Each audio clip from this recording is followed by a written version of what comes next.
Kementerian Agama telah mengumumkan nama-nama jemaah calon haji yang berhak berangkat ke Arab Saudi tahun ini. Para calon haji ini dipilih setelah proses verifikasi yang dilakukan Kementerian Agama sesuai syarat yang ditetapkan oleh Kerajaan Arab Saudi. Di antaranya ada batasan usia dan sudah menerima vaksin COVID-19.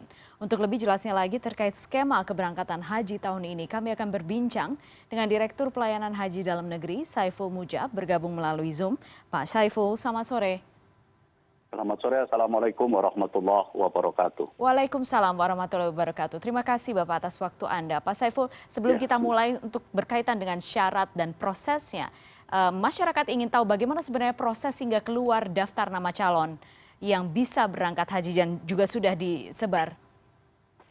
Jadi yang pertama gini, tentunya yang pertama saya mohon maaf ya dengan segala kerendahan hati dan mohon maaf yang sebesar-besarnya karena kota haji ini adalah given dari Arab Saudi. Jadi Arab Saudi tahun ini memberikan kota haji untuk Indonesia 100.051 jamaah. 100.051 jamaah ini terbagi menjadi haji reguler dan haji khusus dan juga ada tambahan untuk petugas. Nah, terkait dengan persyaratan yang dikeluarkan oleh Arab Saudi, umur yaitu maksimal 65. Nah ini tentunya kalau jamaah sedih, ya saya lebih sedih, Kementerian Agama lebih sedih. Karena apa? Kita tahu banyak jamaah kita yang usia lanjut. Jadi semoga batas usia ini hanya tahun ini, semoga tahun depan ya normal kembali. Karena masih wilayah COVID. Jadi persyaratannya adalah usia maksimal 65, terus yang kedua harus sudah vaksin lengkap dengan dosis lengkap. Ya, yang ketiganya nanti adalah waktu mau berangkat harus sudah PCR 72 jam sebelum berangkat dengan hasil tentunya negatif. Nah, dari data-data tersebut, dari persyaratan tersebut, terus kita olah data yang ada di Siskohat. Nah, olah datanya tentunya sesuai dengan amanat KMA 494 tahun 2020 ya 21 ya dan juga 20 dan KMA 660 tahun 2021 di mana bahwa jamaah yang berangkat itu adalah jamaah yang sudah lunas. Yang lunas ya sudah lunas waktu itu yang harusnya berangkat. Sudah lunas. Nah, yang sudah lunas ini kita verifikasi berapa yang sudah lunas. Nah yang sudah lunas dan orang yang sudah lunas mengambil. Karena di dalam KMA itu ada sudah lunas terus mengambil pelunasannya. Gitu. Jadi ada dua hal ya. Orang yang lunas tidak ngambil, ada lunas yang ngambil. Nah ini data ini terus kita urut.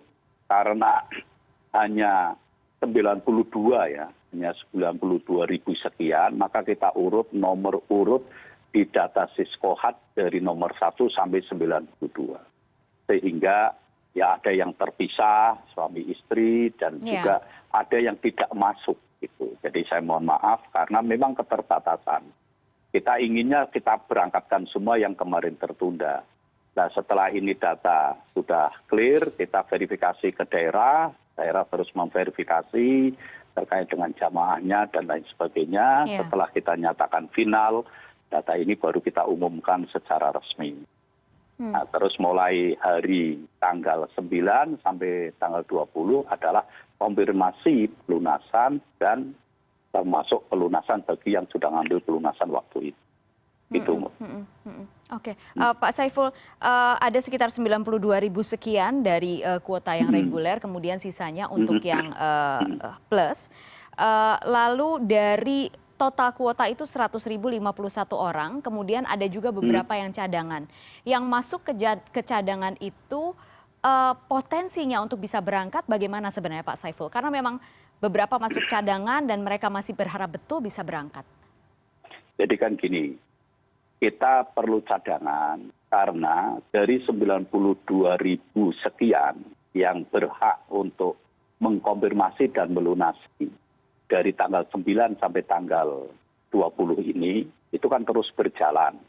Sampai hari ini itu sudah sekitar 36.000 gitu kan. Tapi cadangan juga ikut karena khawatir nanti bila ternyata nomor atasnya ya berhalangan, kayak tadi positif atau mungkin hal yang lain itu. Nah itu nanti ya terus akan masuk. Nah berapa persenkah atau berapa ya cadangan itu? Ya kita nggak bisa mengkira-kira apa ya, tapi nanti akan melihat situasi tatkala ya. Jadi tatkala ternyata yang pokok ini nggak bisa, setidaknya kita sudah punya cadangan yang sudah siap. Pak Saiful, apa yang terjadi jika calon peserta tidak melapor, Pak Saiful? Jadi gini, kita sudah koordinasi berkali-kali dengan daerah, dari tingkat kota sampai tingkat kanwil, terkait dengan data jamaah.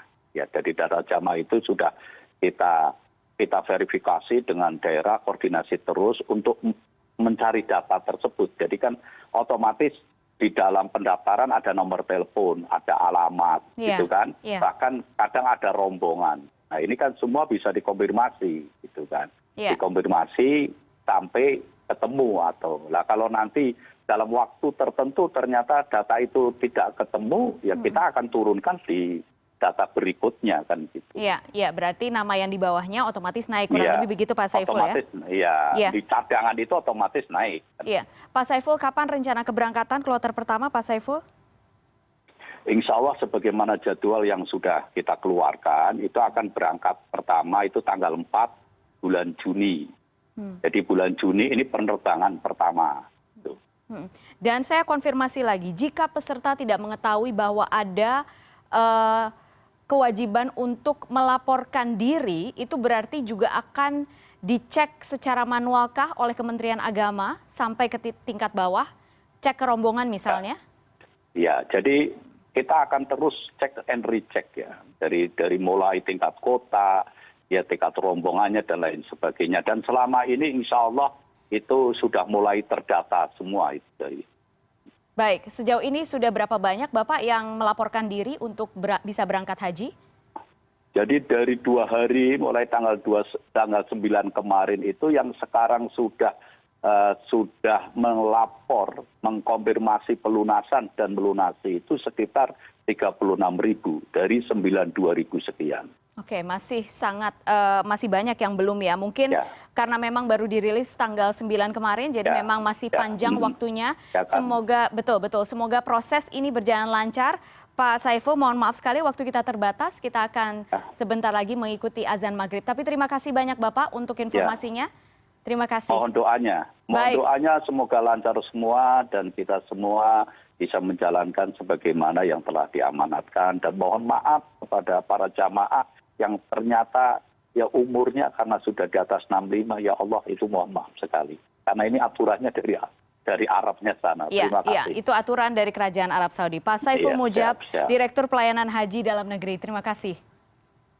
Assalamualaikum warahmatullahi wabarakatuh. Waalaikumsalam warahmatullahi wabarakatuh.